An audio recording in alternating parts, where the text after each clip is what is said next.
Iran is signaling that it may be ready to talk to the United States. Officials are saying they are not enriching uranium at the moment because they can't, after US and Israeli strikes and bombings. At the same time, Iran appears to be working on a new enrichment site located at Peakex Mountain and is refusing to give international inspectors access. Meanwhile, a UN nuclear watchdog's confidential report leaked, showing it can no longer verify Iran's stockpile of 60% highly enriched uranium since the 12-day war. That is enough uranium to make around 10 nuclear weapons. And what happens in Iran doesn't occur in a vacuum. The Saudis in Washington, D.C. are talking to President Donald Trump about a peaceful nuclear program of their own. Could this lead to a regional arms race? All of this leaves us with one critical question. What is Iran's future nuclear strategy and doctrine? To help us answer that, we're joined by Mark Fitzpatrick. He's the author of the Iranian Nuclear Crisis, spent 26 years at the U.S. Department of State, including as Deputy Assistant Secretary for Non Proliferation, and is an Associate Fellow with the IISS. I'm Negar Mojtahedi, and this is Eye for Iran.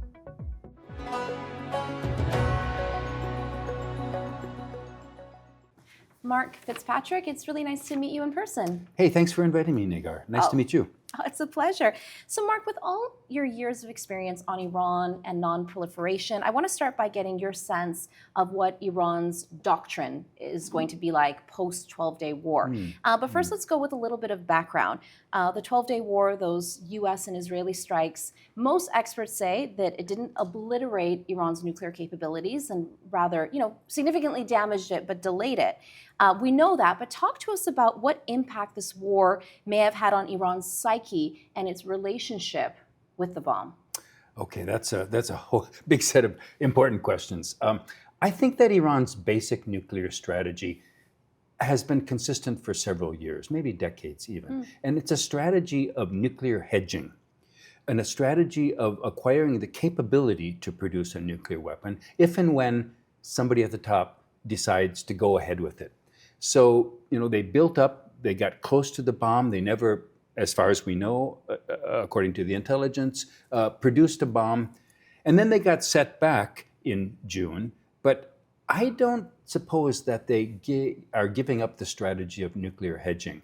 So far, they've been cautious about recovering the accumulated highly enriched uranium that apparently is buried under rubble. But it's there, and I think they could get it. And I assume that having been attacked by two big powers, that they have an even greater desire to have a nuclear deterrent, something to prevent future attacks. So this desire, I assume, is still there, but carrying it out is complicated, and they're probably taking their time with it, keeping the nuclear hedging strategy as the grand strategy. And so they're going to stick with that, is what you're saying? Yeah, I don't see any evidence that they've given up the desire to have a nuclear option for the future. If I were them, I wouldn't give it up. Having been bombed, I would want to keep it. Actually, I hope I'm wrong. I hope they give it up. I think that's the best way forward if Iran were to give it up. But psychologically speaking, would they, naturally speaking? Psychologically, people don't, if you've been attacked, most people don't just turn the other cheek and give up and cry uncle. Especially a country like Iran with such a history of and proud people. Pride is so important to Iranians. I've heard it over and over talking to Iranian officials and academics and whatnot. So no, I think it probably steals a determination to have an option, a nuclear option. Would it make them want it more? If it was a deterrent factor before, and you feel that the strategy is going to be the same going forward, are there any factions within Iran itself after the war that would say, you know what, it didn't work as a deterrent factor because they were bombed, there were airstrikes. Yeah. Let's go for the bomb for security purposes now. What do you think about that? Well, I think there's evidence that there is a and they've been publicly saying it, They've been publicly, there have been important voices calling for that. Well before the bombing, 6 months before the bombing, there are voices calling for it in the Majlis, and I don't think those voices have been stilled. So yes, I think there has been a growing mood to want the bomb. Is it more or less now after the June attacks? Very hard for an outside observer to tell, but I just assume that it has to be there. What about legitimacy then? Because you're right, they were making those public comments in the Iranian parliament, the Majlis, before the 12-day war. And now, post 12-day war, would those folks have more legitimacy that, see, there was a war? I think they very well may have a greater sense of legitimacy, a sense that, hey, we warned you that we needed a deterrent. They didn't have a deterrent before the war because they didn't have a bomb. They were close to it, but it was a future deterrent then. And I think, the attitude has to be, well, we should have had it in order to protect us from this kind of bombing. So, but overall, but gathering from what you're saying, you don't feel that anything has changed then for the mentality and psychology of Iran's nuclear ambitions? I don't see any change in the mentality. I might be missing something. I don't speak Farsi. I don't read Iranian press or listen to newscasts and so forth. But from what I can tell on this side of the ocean, no, I don't see any change. So what are the potential risks of a nuclear-armed Iran in your view? If there is any at all. Oh, I think there are huge risks if Iran were to become nuclear armed. Number one, it would provoke at least Saudi Arabia to also get a bomb. Saudi Arabia has made it so clear many times that if they couldn't sit there and let Iran have the bomb and not have it themselves, that's a national policy in Saudi Arabia. And I think a potential domino effect of proliferation could spread to Egypt and even Turkey. It's not that Turkey, for example, would feel threatened by Iran, but Turkey has a sense of power balance in the region. They're the other non-Arab middle power, and if Iran suddenly acquires more power, there are those in Turkey, and many have said this, that they should acquire a nuclear weapon as well. Egypt is kind of in a similar situation, although less wherewithal to build a bomb. But Egypt in the past has sought to build a nuclear weapon, and I think this would revive. If there were others in the region that had nuclear weapons, Egypt might go for it as well.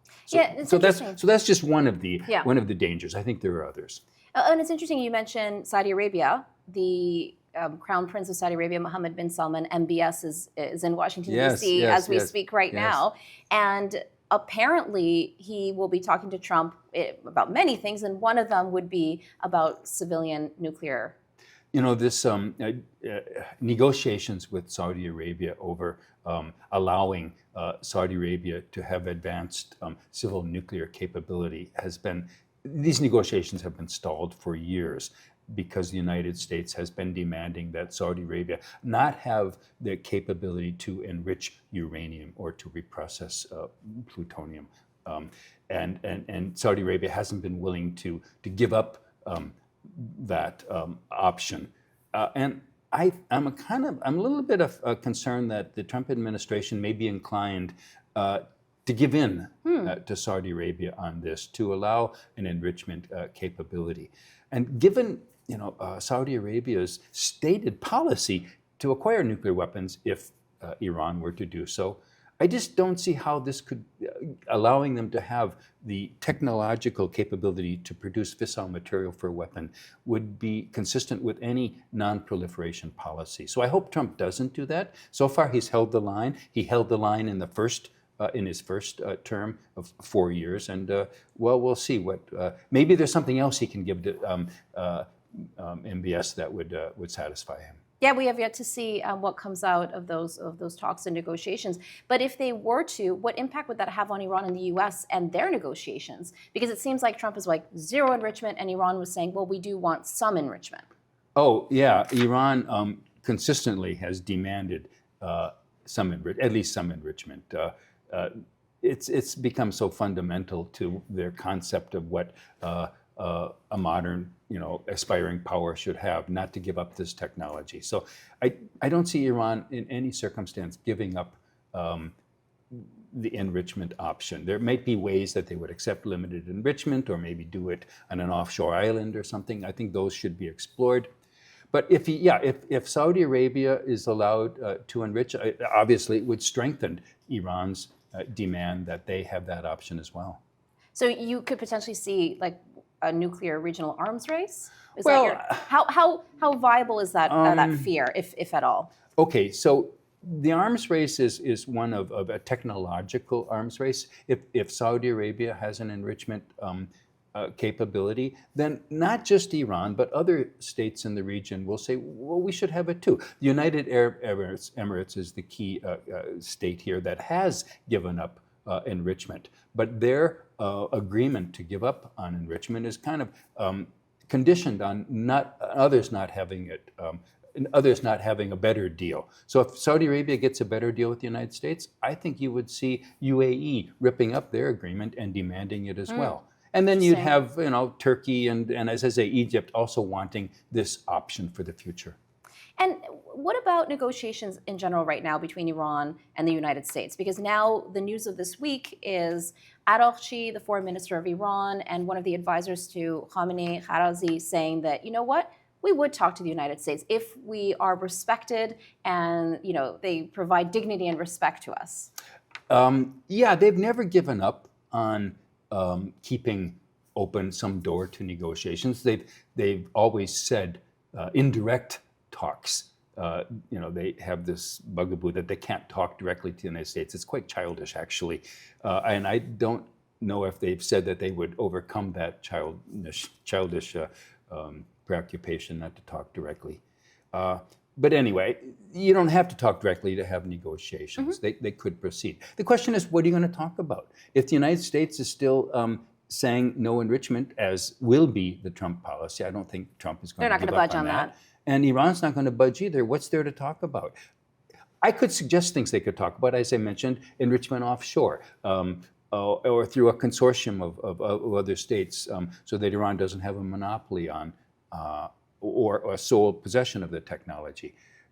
That would require more sophistication in the negotiating teams than I think is there right now. Iran's negotiators are sophisticated. They've done it before. Araghchi was the one who... he was the deputy foreign minister. He was there when the Obama deal. Trump's negotiators are not experienced. I mean, Steve Witkoff has the huge advantage of being close to President Trump. And so what he says has some is more value. But he doesn't know anything about nuclear technology. He doesn't know anything about the Middle East or enrichment.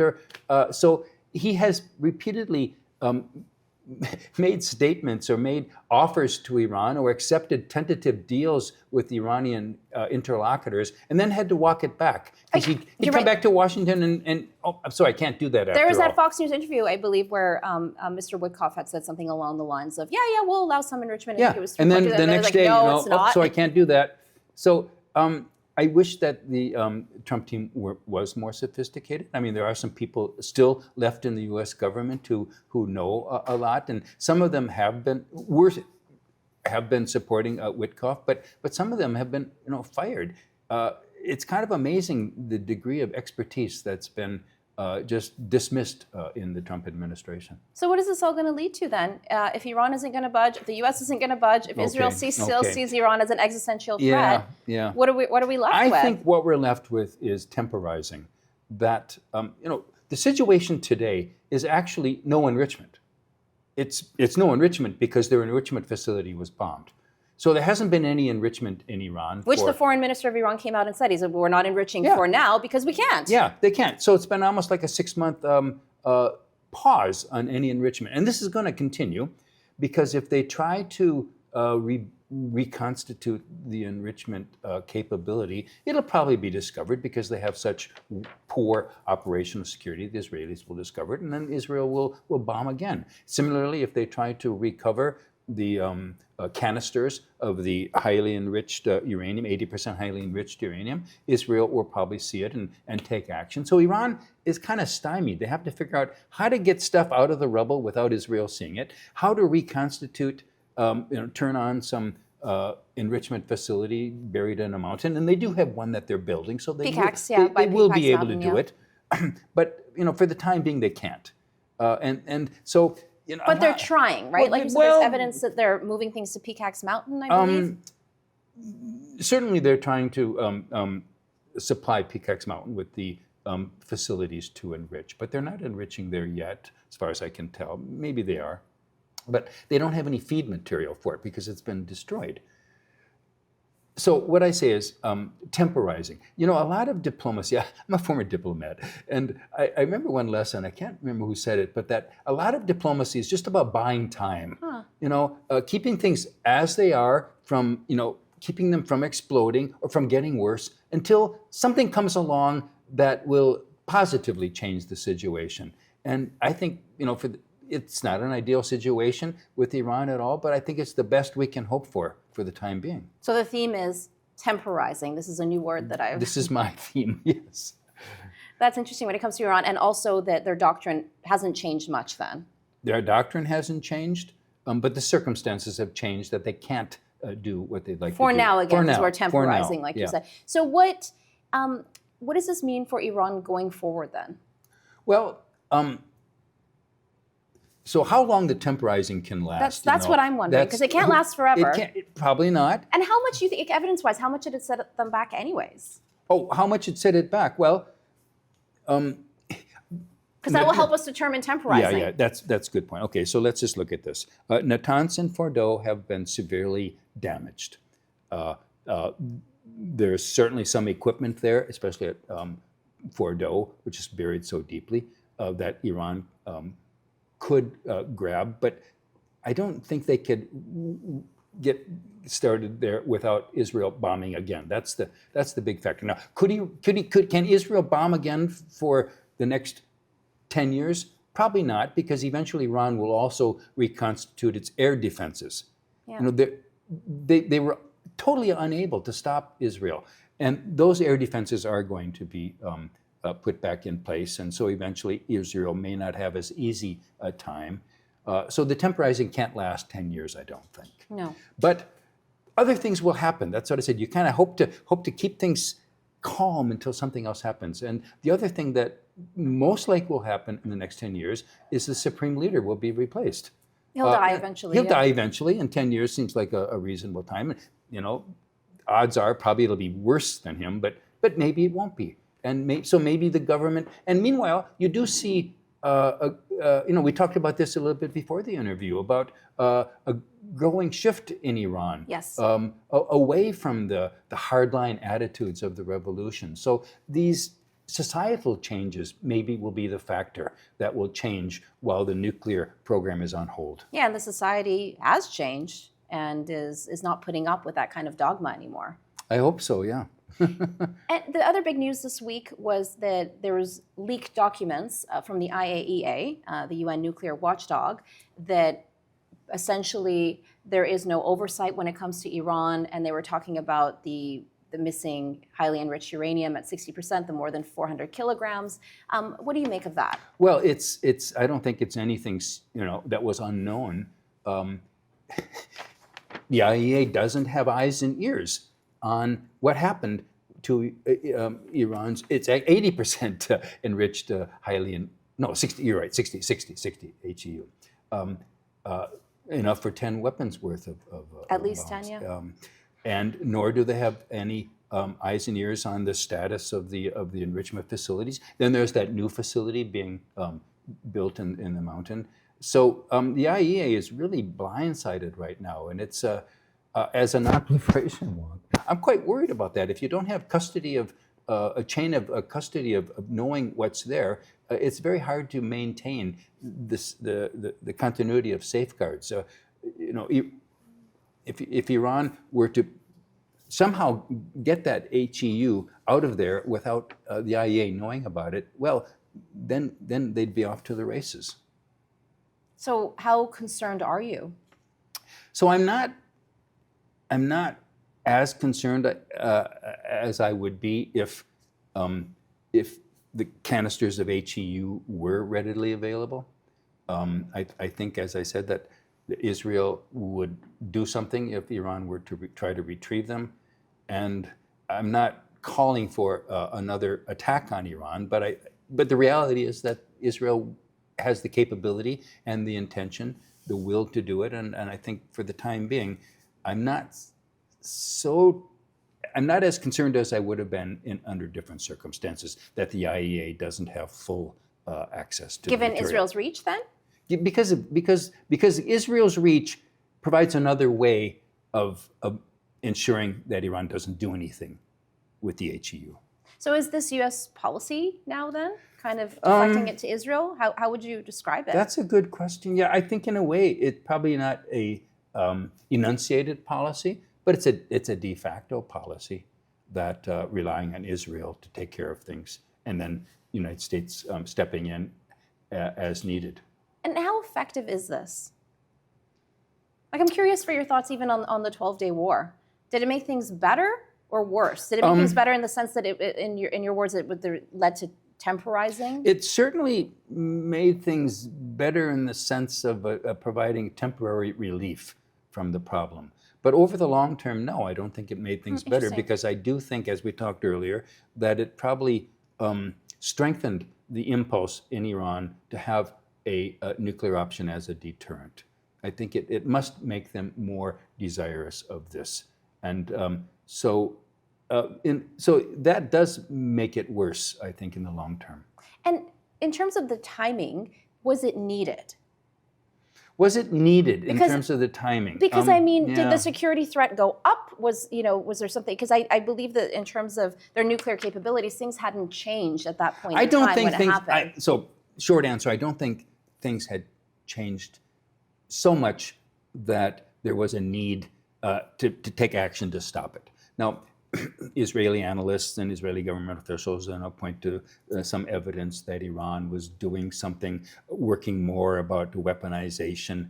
I don't discount that evidence, but I think the reasons Israel attacked had much more to do with Netanyahu's political needs to stay out of jail and to recover the initiative in Israeli politics. And then, there were temporary reasons to do it while Iran's air defenses had been destroyed. There was a window of opportunity. Plus, there was a window of opportunity in that Israel's intelligence assets were in place, ready to go, and they wouldn't be able to stay in place so very long. So everything was, teed up. And then I think Netanyahu decided he had to do it. And then kind of retrospectively almost pointed to, well, a little bit of evidence that Iran was working on stuff, and that's the reason we had to attack. But that wasn't the main reason.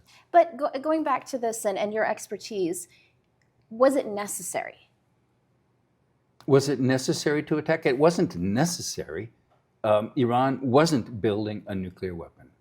The IAEA had full sight of Iran's capabilities. We would have known if Iran were to try to break out and build nuclear weapons. And there was this other option of Israel and the United States taking military action to stop it if they were to break out. So my view had been that before the attack, I always thought that if Iran tried to break out, tried to produce nuclear weapons, then I thought it would have been both necessary and morally and legally right for Israel to bomb. But short of Iran actually trying to break out, I don't think it was necessary or morally or legally right. And did it have, what are your thoughts on this? Because some people say, well, they were in the middle of negotiations. Other people say, well, the Iranians were stalling. They were in the middle of negotiations. They were in the middle of negotiations. They had one scheduled 2 days after the bombing. Was Iran stalling? Well, maybe in the eyes of some, because Iran didn't, cave in and give up enrichment. That doesn't mean they were stalling. People who were at the negotiations were saying, well, there was a proposal had been put forward, and the Iranians were going to provide a response to that. There was the consortium idea of various countries collectively enriching uranium. So there were things that were being explored. Iran was. The negotiations were not stopped. There was a potential for some movement there, and so it wasn't necessary to break America's legitimacy while negotiations are going on to bomb. And then at first I thought Trump had nothing to do with Israel's attack. I thought that the United States would have been telling Israel, don't do it. Don't do it while we're negotiating. That had been the U.S. policy. Don't attack while we're negotiating. And initially, Marco Rubio said the United States had nothing to do with it. But now Trump is claiming, involvement. I'm not sure who to believe. Yeah, and claiming victory of well, victory certainly, but full involvement. Saying that, well, Trump, was in charge of the whole thing. He wasn't in charge of the whole thing at all. He's trying to retroactively claim credit for it, I think. So going back to that question of was it necessary, and some critics of Israel say, well, Israel just doesn't want the United States and Iran to come up with a deal and to negotiate. What are your thoughts on that? And if that is the case, are we going to keep seeing potential preemptive strikes if and when there's negotiations anytime? Because it's hard to know, like, what is the threshold for the United States and Israel when it comes to re-engaging in military strikes in Iran? Is it moving things to Pickaxe Mountain? Is it enrichment? Like, how do we know what the threshold is? When I was talking about the reasons that Israel decided that now was the time to attack, the other reason was in order to prevent Iran and the United States from reaching an agreement. There wasn't any hope that they would reach an agreement because of this enrichment problem was there. But to forestall any possibility that Trump might change his mind and agree to some enrichment, that was another reason for Israel to attack. And now, if it's conceivable that Trump may change his mind again and agree to enrichment, and in those circumstances, I think it's very possible that Israel might again attack in order to stop any deal. But there's one way, if Trump told Netanyahu, don't do it, because the United States has leverage over Iran, if Trump said, if you attack, we will cut off military sales and military aid, he's got a lot of leverage. And, past US presidents have never wanted to use it, but Trump could possibly use it. And he did employ some of this already to Israel. To the end of the war after 12 days, Israel didn't want to end it. Trump said you had to. So I think Israel cannot be assured that they could take action and try to step in and overrule a US-Iran deal. This would really anger the world's most powerful man. And Netanyahu has to think about it. But they already did it once. They did it once, but at that time, there were suggestions that Israel had if not a green light, a yellow light. How firm was the U.S. Prohibition of don't attack? I don't know how firm it was. And the fact that Trump afterwards said he was fully engaged with it suggests to me it was a yellow line. If it was a firm, bright red line, then I don't think Israel would do it. And now he seems pretty preoccupied with Venezuela. He's got, well, for the time being. How many problems can the Trump administration when it comes to priorities, right?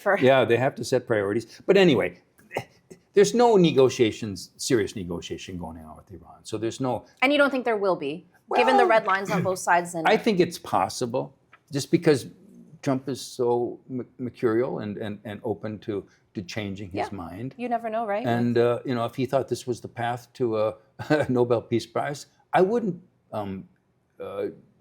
put it out of question. So how realistic then is zero enrichment coming from the United States? If they're not going to budge on it, how realistic is that towards reaching potentially that Nobel Peace Prize? Well, if the United States doesn't change zero enrichment, there won't be a deal with Iran. There has to be some wiggle room in the enrichment question. Now, I mentioned, maybe, saying, well, we would accept enrichment on an offshore island, that maybe even one that's disputed between Iran and the UAE, and maybe there's some. Diplomats could find some wiggle room in language. There's the consortium idea that Iran wouldn't have full control over the enrichment. I think these are possibilities. I think, United States saying you can have as much enrichment as you want, that's not going to happen. And Iran agreeing to no enrichment isn't going to happen. But maybe there's some, intermediary steps that are possible. And that could prevent war, maybe? Well, I think if the United States and Iran could reach a deal that reduced the potential for an Iranian nuclear weapon, then that would prevent war. But would it prevent war with Israel? That's what I'm asking. It would have to be that Trump also giving this bright red light. So a deal in itself would not prevent war. No, it would be U.S. telling Israel no. And so right now, then, we're kind of at the stalemate, the state of temporization, We're at a stalemate right now, and it's not the worst of all worlds. Stalemates can be positive as long as things aren't getting worse, and they haven't been getting worse, at least in terms of nuclear capabilities, since June. That's very interesting. And I was going to ask you about, Iran is carrying out satellite launches. What are your thoughts on that being used as a trial for intercontinental ballistic missiles? Some people have been writing about that. Yeah, in terms of the technology, some of the technology for space launches is similar to technology dual for use, long right? range. It's dual. Some of it is dual use. It's not all. Oh, okay, I mean, interesting. because for example, satellites go up, and you don't have to worry about them coming down again. Missiles, you have to, they've got to have reentry capabilities. But I think it's all, the question about Iran having an ICBM capability is needless worrying. Iran doesn't need to have an ability to send an ICBM to attack the United States. Iran can deter the United States by threatening U.S. Bases in the region, U.S. troops in the region, U.S. warships, and U.S. friends. So an ICBM capability is a long, and Iran is so far away from having that capability. I don't think they need it, and I think there would be ways to prevent it. Now, having said all this, North Korea did acquire an ICBM, and they're a much poorer country than Iran. So I don't totally put it out of the question, but it's not one of the 10 issues that's foremost in my list of concerns about Iran. You mentioned North Korea, and I was recently reading one of your articles about North Korea and Iran, and that Iran could potentially reach out to help from North Korea when it comes to its nuclear file. Talk to us about that a little bit. Yeah, it's an idea I've been worried about for a little while, especially after you have lots of worries, right? After the bombing. You know too much. After Israel's bombing, and when the United States claimed that it had obliterated and Iran wouldn't be able to reconstitute the program in 2 years, and meanwhile Iranian hardliners were calling for a reconstitution of the program and pursuing changing their strategy and going for nuclear weapons. I just was thinking, well, if Iran really wanted a nuclear weapon, there's this other potential option of going to North Korea. Any evidence that suggests that they are? No evidence at all that they're doing it now, but they could. But not only could they, but they have in the past. The Iranian North Korean cooperation in missiles was very extensive. North Korea sent a lot of missile systems and missile technology to Iran in the 1980s and 90s. And there was some evidence of some nuclear cooperation. The U.S. Treasury Department sanctioned some entities because of some evidence of nuclear cooperation. It wasn't very much. But I think it's possible. And I talked to Chinese experts about this. I've talked to American experts, and most of them say, no, North Korea would never do that. These nuclear weapons are so important. Never? I don't buy that. Kim Jong-un has more nuclear weapons than he needs. And he's got more fissile material than he can use. North Korea has been producing highly enriched uranium and plutonium, and they've got more than they can utilize right now in producing weapons. So I think if North Korea had a need for Iran's oil, then they would. I think it's conceivable that they would be willing to sell some of this highly enriched uranium to Iran. I think we have to consider this as a potential. Maybe it's a low possibility, but it's something that intelligence agencies, I'm sure, are keeping an eye out for. And at the end of the day, if you're thinking about it and intelligence agencies are keeping an eye out, you would think that the Iranians are also thinking about it, and North Koreans too, right? If they're not, I hope my article didn't give them any ideas. Any idea, right, to do that. So that's something on your radar and something to look out for in potentially the near future. I've been thinking about North Korea-Iran cooperation for many years. The missile cooperation was the big one. And I poo-pooed the idea of nuclear cooperation. A lot of a kind of alarmist press reports, said that Iranian scientists, engineers attended North Korea's nuclear tests. I kind of doubted that. I thought the evidence for that was scant. But I'm becoming to the view that it's possible, and we have to worry about it. Well, when you brought that up, I was thinking about North Korea and their involvement with the Russians in Ukraine. Oh. See, that's something I would have never thought to see we that in never my would life. have thought Never. about that. So, to say that, well, North Korea would never sell HEU to Iran, Kim Jong-un's risk tolerance is much higher higher or lower. He's much more willing to take risks, as evidenced by sending missiles and troops to Russia. Which, again, something that was unimaginable if somebody had told me a few months ago. So where does this leave Washington in terms of their end game with Iran? Washington's end game. How do you see it with this administration? Well, if they take my advice, they'll temporize, and end games will be put off. I mean, in a way, the end game. But that seems like it's never ending. Well, then. If we in a temporize, way, it seems, you could say that the end game is already. They think it's already been achieved. When Trump said it's been obliterated, well, that's the end game. Iran doesn't have a capability. Does that worry you, given your knowledge? Well, and the risk factors you mentioned. I'm worried that we shouldn't believe that it's been obliterated. I mean, all experts know it hasn't been obliterated. And certainly U.S. intelligence agencies know this. I'm a little worried if U.S. leaders think that and why that's would they the say case. this if it's something that's so known and obvious? Why even put that out there? Because it's bragging rights. I mean, it's that Trump did something and it solved the problem. He's the kind of guy who would take credit for something like that. So he's selling this to the public then, essentially. He told it to the public. I don't know if the public bought it. Certainly none May of or the, may not have, the expert community certainly didn't. Because if I'm Iran, I would love hearing this. Yeah. Oh, yes. Exactly. If the United States thinks we don't have it, and we do, great. We're pulling the wool over their eyes. Well, so end game. The end game is not inside. The end game, should be no enrichment. The end game should be a regime change in Iran, but I don't think the United States is going to try to pull that out. I mean, Netanyahu seemed to have tried it and then didn't go all the way. Certainly in the Republican Party, I know there are many people who think that that's the end game. Democratic Iran with no nuclear weapons aspirations. I don't think either of those two elements are really possible except in a wild imagination. But for the time being, they don't have nuclear weapons capability, and let's hope that can continue. And what about Iran's endgame, especially now that we have MBS in Washington, D.C., speaking with Trump and more, again, of the talks about civilian nuclear infrastructure, which he did halt in the past, like you said already, but you never know. I think Iran's, endgame,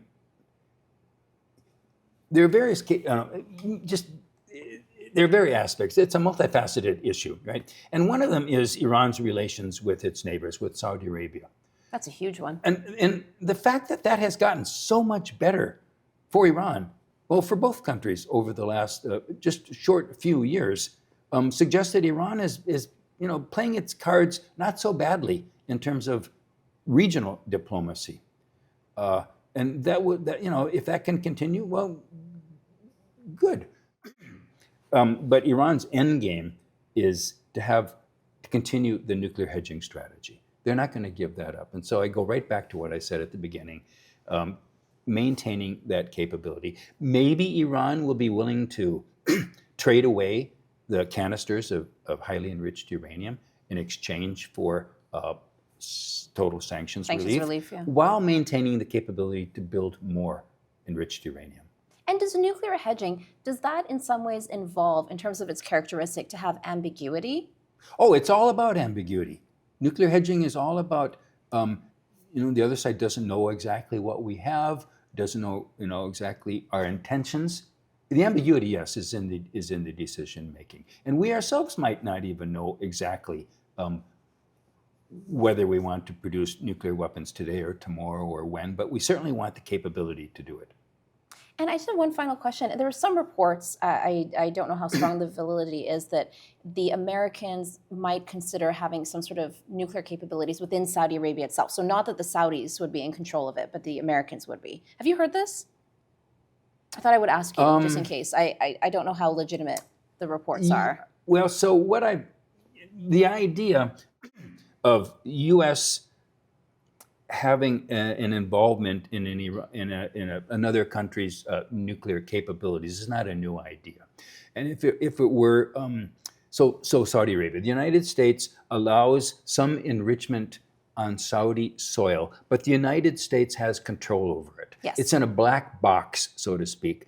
Saudis don't know the technology, don't have the command and control, wouldn't be able to take the enriched uranium and use it for something else. The United States would keep control of it. That's not, such a far-fetched, wild idea. I think that's a possibility. But it's Saudi Arabia, and then wouldn't Iran feel, I don't know, like the U.S. is posturing or feel threatened by it in some Iran form? would feel, why do you give it to them? And I mean, they would be angry about it.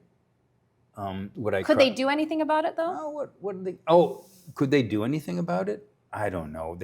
Could they send in operatives to try to blow it up, or would it spur their own? It would certainly spur their own desire for a nuclear option. That's the least one can say.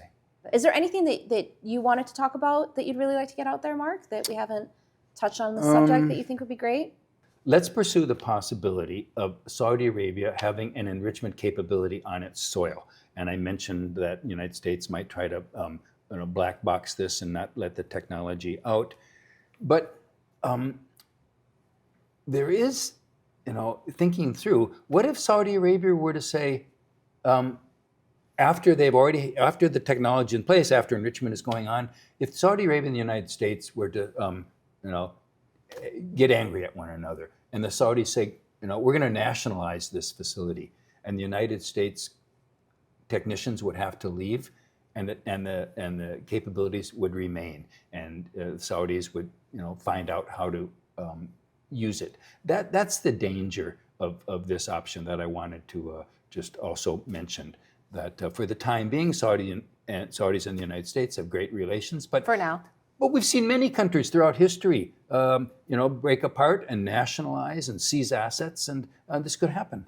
Well, thank you so much, Mark Fitzpatrick. Is there any final concluding thoughts? Negar, this has been a fun conversation. You're an excellent interviewer, if I may say so, and you've kept it going, and I hope I haven't strayed too far. I really enjoyed the conversation. Thank you so much, Mark. Okay, good.